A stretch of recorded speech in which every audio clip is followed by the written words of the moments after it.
Hi అండి, నమస్తే. Welcome back to our channel voice of Lakshmi. Erramsetti Sai గారు రచించిన ఈ జీవితం నాది అనే ఒక చక్కటి కథను వినేద్దామండి. ఇక కథ మొదలు పెడదామా? పెళ్లి కొడుకు వంగి మా శకుంతల మెడలో తాళి కడుతున్నాడు. శకుంతల సిగ్గుపడుతూ మెడను గుర్రపిల్లలా తిప్పుతోంది. బాజాలు గుండెలెదిరేటట్లు మూగుతున్నాయి. పురోహితులు పెంకులెగిరేటట్లు మంత్రాలు చదువుతున్నారు. ఆకాశమంత పందిరి కింద ఆసీనులైన అందరి దృష్టి ఆ సమయంలో కళ్యాణ మండపం మీదే ఉంది. కానీ నేను మాత్రం అసలు అటువైపు చూడటమే లేదు. ఆఖరి వరుస కుర్చీల్లో చివర కూర్చుని నా వంకే చూస్తున్న అతనిని చూస్తూ ఉన్నాను. అతను నా వంకే ఎందుకు అలా చూస్తున్నాడో నాకు అర్థం కాలేదు. నేను పందిరి గుంజకు ఆనుకుని నించున్న తీరు అతనికి నచ్చిందా, లేక నా రూపం అతగాడికి నచ్చిందా? మరి ఆ చూపుకు అర్థమేమిటి? ఏమో, ఏమైనా కానీ నాకు అతన్నే చూడాలనిపిస్తుంది. అతని దగ్గర అలా అనిపించటానికి కావలసినంత ఆకర్షణ ఉంది, అంతే అందం ఉంది. కళ్ళల్లో ఏదో మెరుపు ఉంది. నే చేస్తున్న పని తప్పు. నేనే కాదు, నాలా కర్మ కాలిపోయిన ఏ ఆడది చేసినా తప్పే. ఇది రూల్, అంతే. ఎదురు తిరిగితే ఒళ్ళు హూనమైపోయేటట్లు చీవాట్లేస్తుంది సంఘం. సంఘం అంటే మా పిన్ని, ఇంకా అలాంటి వాళ్ళును. ఓ రోజున అంత పని జరిగింది కూడాను. తలంటు పోసుకుని మేడ మీదకు ఎక్కి వాలిపోతున్న సూర్యుడి ముందు జుట్టారబెట్టుకుంటూ నించున్నాను. ఎదురుగ్గా ఆకాశంలో ఇంద్రధనస్సు ఏర్పడింది. వాటి రంగులు చిన్నప్పటి నుంచి చూస్తున్నా ఆ రోజున అందులో ఏదో విశేషం కనిపించింది నాకు.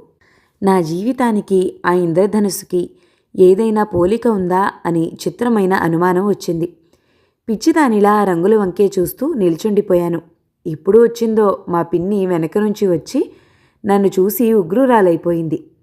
హవ్వా, సిగ్గనేది ఏ కోసాన్నైనా ఉందా? ఆ ఎదురింటి కుర్రాడలా నిన్ను కళ్ళప్పగించి చూస్తుంటే అక్కడి నుంచే తప్పుకోవాల్సింది పోయి నువ్వు చూస్తూ నించున్నావా? ఎవరైనా చూస్తే ఇంకేమైనా ఉందా? మా పరువు మర్యాద ఏమైనా మిగిలేవా? తల్లి రాక్షసి, మా కొంప ముంచకమ్మా, నీకు దండం పెడతాను, లోపలికి పద. లేనిపోని తద్దినం తెచ్చి నెత్తిన పెట్టుకున్నందుకు ఇంత శిక్ష వేయకు. లెంపలేసుకుంటున్నానుగా.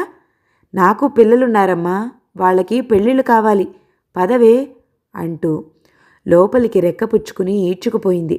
అప్పుడు కానీ నేను ఈ లోకంలోకి వచ్చి పడలేదు. ఎదురుగ్గా ఇంద్రధనస్సు కింద డాబాలో నుంచి కిటికీలో నుంచి ఆ స్టూడెంట్ నా వంకే చూస్తూ ఉండటం కనపడింది. ఆ కుర్రాడిని అంతవరకు నేను గమనించనే లేదు. తివిరి ఇసుమున తైలంబు తీయొచ్చు, కానీ ఆ విషయం మా పిన్నికి చెప్పి నమ్మించడం సాధ్యం కాని పని. అంచేత బుద్ధిమంతురాలిలా నోరు మూసుకుని లోపలికి వెళ్ళిపోయాను. మర్నాడు మా పిన్ని హుకుం జారీ చేసింది, నేను మేడ ఎక్కకూడదు. అథవా ఎక్కాల్సి వస్తే వెంట ఎవరైనా తోడుండాలి. అంటే ఆల్మోస్ట్ ఆల్ నేను ప్రిజనర్ అయిపోయాను.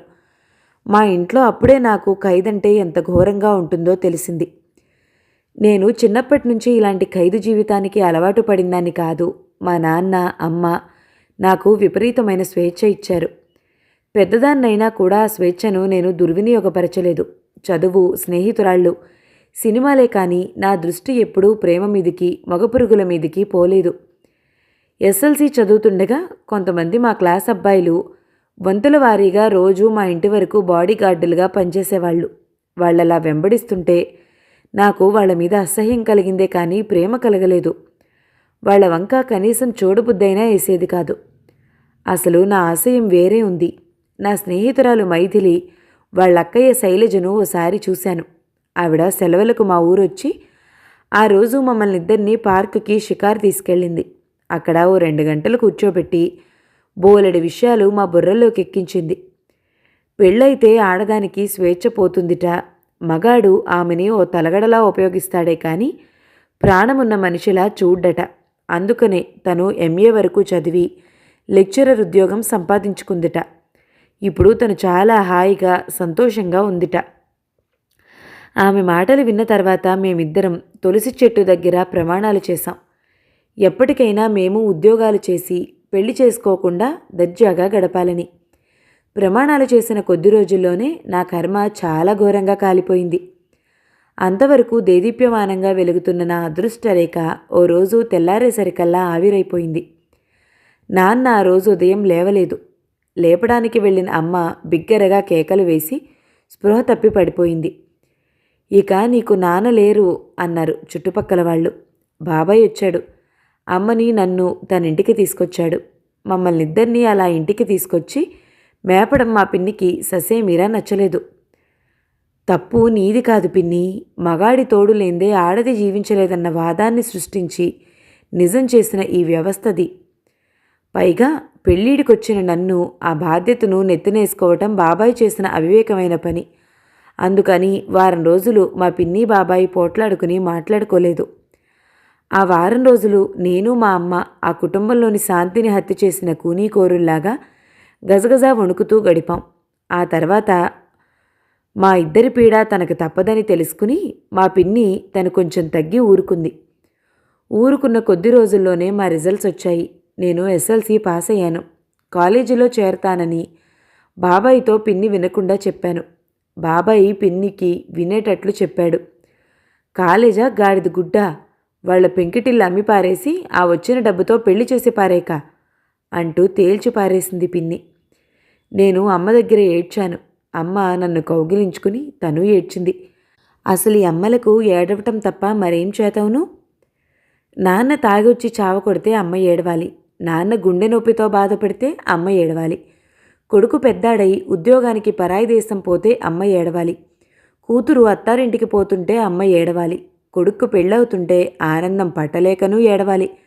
ఆ కొడుకు పెళ్ళాం కాపురానికి వచ్చిన రెండో రోజున తల్లిని కొట్టడానికొస్తే అమ్మే ఏడవాలి. అబ్బో, ఒకటేమిటి, తల్లి పాత్ర అంతా ఏడుపే. అందుకని ప్రపంచంలో ఈ పాత్ర చాలా కష్టమైనది. అయినా ప్రతి ఆడకూతురు తెలుసో తెలియకో ఈ వేషమే వేయాలని ఉబలాట పడుతుంటుంది. మా ఊరు మా రాష్ట్రపు రాజధాని కాదు, కనీసం దాని దగ్గర కూడా లేదు. అంచేత మా పెంకుటిల్లు కారు చవగ్గా అమ్మ చూసినా కొనే నాథుడు లేకపోయాడు. ఇది మా ఊరి కర్మ. నేను ఏడ్చిన 4 రోజులకి నన్ను చూడ్డానికి ఓ మృగం వచ్చింది. దాన్ని మా బాబాయి పిన్ని తెప్పించారు. ఏ జూ నుంచి తెప్పించారో తెలియలేదు మరి. మృగం సోఫాలో కూర్చుంది. ఎదురుగ్గా కింది చాప మీద నన్ను అలంకరించి కూర్చుండబెట్టారు. మృగం నన్ను చూసి ఇకిలించింది. ఇది మా బాబాయి పిన్ని చూసి వాళ్ళు ఇకిలించారు. మృగం బాబాయితో ఏదో మాట్లాడి వెళ్ళిపోయింది. అతగాడి మొదటి పెళ్ళాం చచ్చి 2 ఏళ్ళైపోయిందిట. 2 ఏళ్ళు బావుండదని ఊరుకుని టింగురంగామంటూ నన్ను చూడ్డానికి వచ్చాడిప్పుడు. అతగాడికి పెళ్ళాం చచ్చిపోయింది కదా, అలాగే ఎక్కడైనా మొగుడు చచ్చిపోయిన అమ్మాయి ఉంటే చేసుకోకూడదు? అలా కాదు, 16 ఏళ్ల కన్నెపిన్న కావాలాయే. కట్నం అవసరం లేదట, పెళ్లి ఖర్చులు పెట్టుకుంటే చాలుట. బాబాయ్ ఎగిరి గంతేశాడు. పిన్ని లావు మూలాన ఎగరకుండానే గంతేసినంత పనిచేసింది. నా పెళ్లి నిశ్చయమైపోయింది. 40 ఏళ్లు దగ్గరగా ఉన్న రెండో పెళ్లివాడితో 17 ఏళ్లు నిండని నాకు పెళ్లి. అయినా ఇది వింత కాదు, అసాధారణ సంఘటన కాదు. తన్నినా, ఇంట్లో నుంచి బయటకు వెళ్ళగొట్టినా, గొంతు పిసికినా సరే భారత స్త్రీకి పతియే ప్రత్యక్ష దైవం. ఇలాంటి రూల్సు రెగ్యులేషన్స్ కోకొల్లలుగా ఉన్న ఈ దేశంలో, అందున ఆ సూత్రం మీదే కథాంశం గల సినిమాలు, శతదినోత్సవాలు జరుపుకుంటున్న ఈ ఆంధ్రదేశంలో అలాంటి విషయాలు లెక్క చేసే మహాపురుషుడు లేడు, మహాతల్లులు లేరు. అంచేత నా కర్మ మరోసారి కాలిపోయింది. అతనితో నాకు పెళ్ళయింది. పెళ్ళికి మా బంధువులు బోలెడు మందొచ్చారు. ఆడాళ్ళు జరీ చీరలు, సిల్క్ చీరలు, టెర్లిన్ చీరలు గంటకొకటి మారుస్తూ తోటి ఆడది ఘోరంగా బలైపోతున్న ఆ దురదృష్ట క్షణాల్ని పండుగలా జరుపుకున్నారు. ప్రియమైన స్త్రీలారా, నాకు పట్టిన గతి మీకందరికీ పడితే ఎలా ఉండేదో ఒక్కసారి ఊహించుకోండి. పైగా నాకిష్టం లేకుండా ఆ మృగం నా మెళ్ళో తాళి కడుతుంటే శుభప్రదమైన అక్షింతలు నవ్వుకుంటూ మా నెత్తిన చల్లుతారా? మీకు సిగ్గుంది?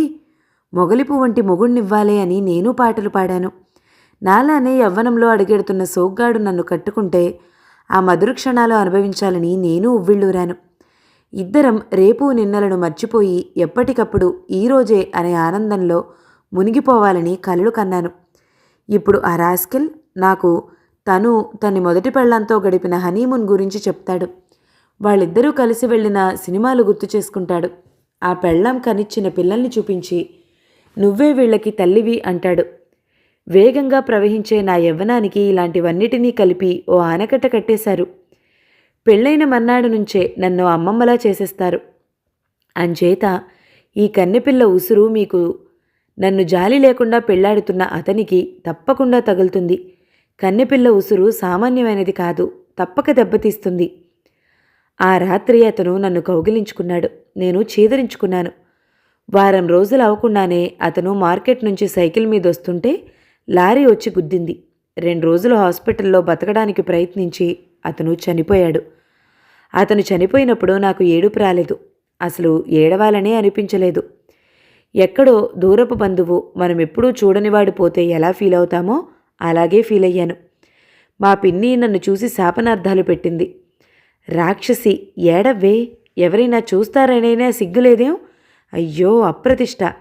మొగుడు చచ్చాడన్న విచారం లేకపోతే మానే, ఎవరైనా చూడ్డానికొచ్చినప్పుడు కళ్ళ వెంబడి నీళ్లైనా పెట్టుకు అఘోరించు. నాకు నవ్వొస్తోంది కానీ ఏడుపు రావటం లేదు. నేనేం చేయను?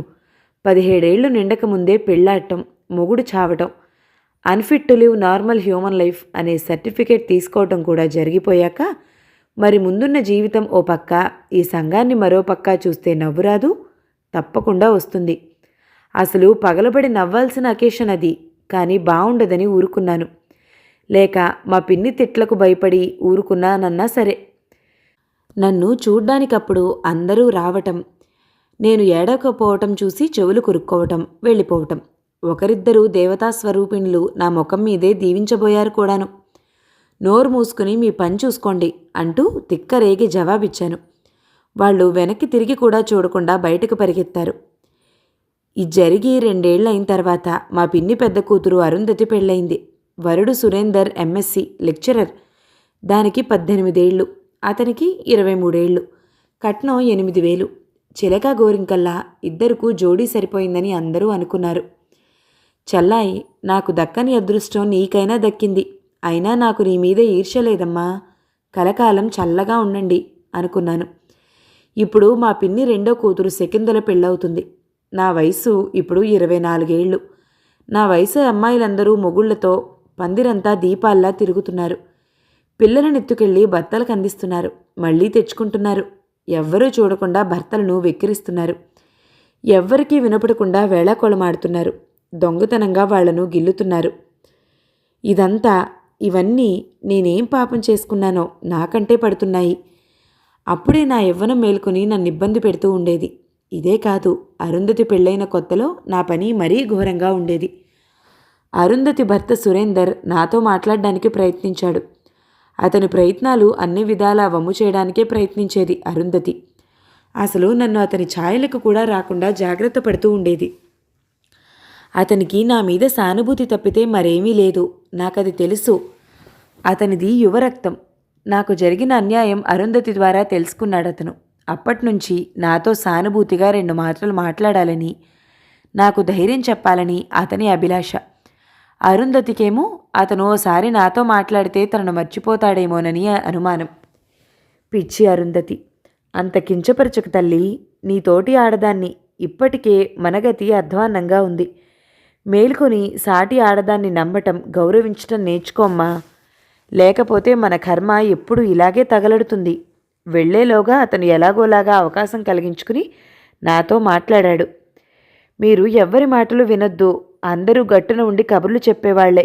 కాలేజీలో చేరండి, లేకపోతే నర్స్గానో టీచర్గానో ట్రైనింగ్ తీసుకోండి. ముందు ఎలాగోలా మీ కాళ్ల మీద మీరు నిలబడే సత్తువు తెచ్చుకోండి. తర్వాత మీ మనసుకి ఏది నచ్చితే అది చేయండి. మీ భవిష్యత్తు మీ చేతుల్లోనే ఉంది. మిమ్మల్ని నా చెల్లాయిగా భావించి సలహా ఇస్తున్నాను. ఈ విషయంలో మీకే సహాయం కావాలన్నా చేయడానికి సంసిద్ధంగా ఉన్నాను. అతని మాటలు నాకు కొత్త ఉత్సాహాన్ని కలుగచేశాయి.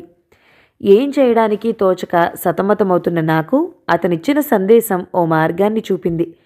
కానీ అవేమీ ఫలించలేదు. అలాంటి పిచ్చి వేషాలేమీ వేయొద్దు అని పిన్ని గట్టిగా వార్నింగ్ ఇచ్చింది. 2 రోజులు ఏడుస్తూ కూర్చున్నాను. అమ్మకు నాదే బెంగ. మంచం పట్టింది. మనోవ్యాధికి మందు లేదని నాకు తెలుసు. అమ్మకి మనోవ్యాధో కాదో. చూడ్డానికి అసలు డాక్టర్ కూడా రాలేదు. నాకు నా పరిస్థితి చూసే ఉక్రోషం ముంచుకొచ్చింది.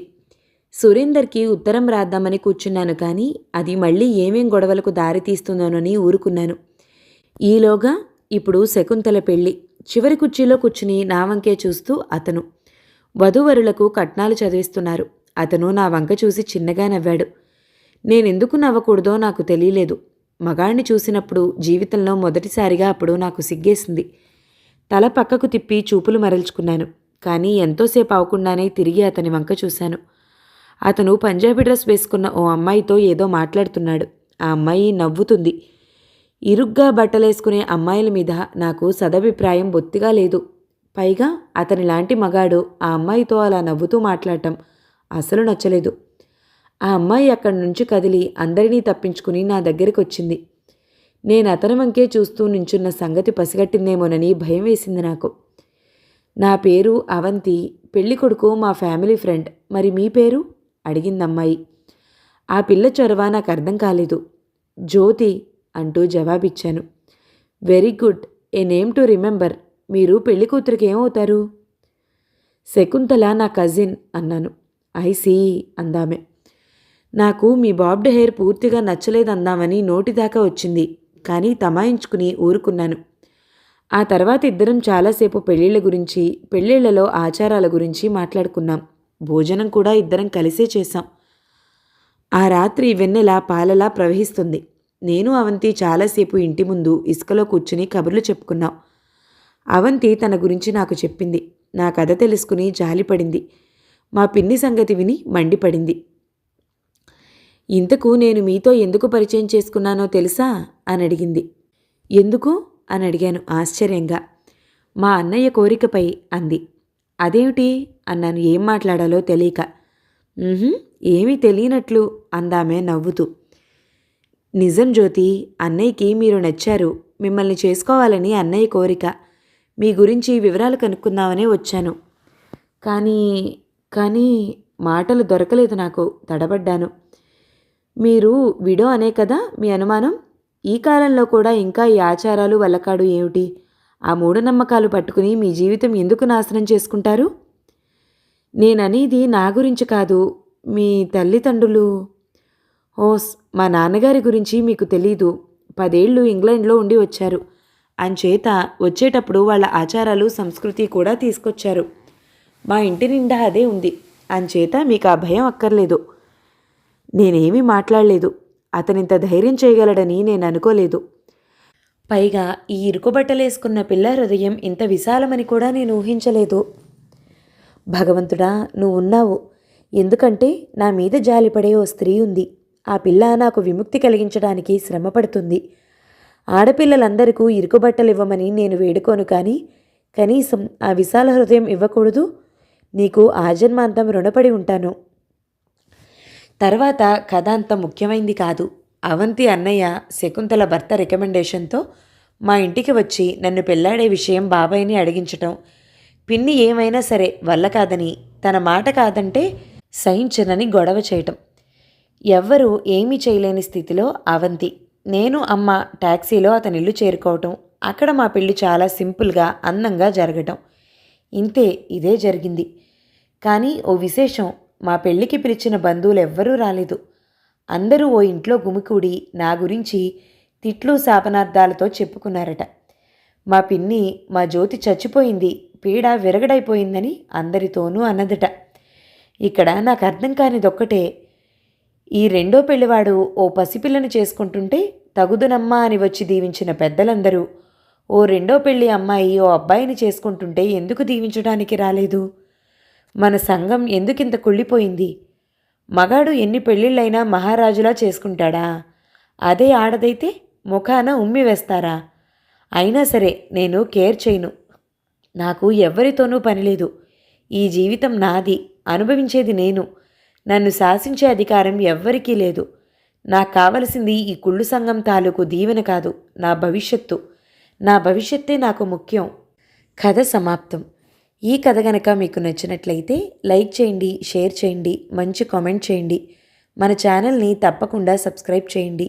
Thank you so much for watching. నమస్తే.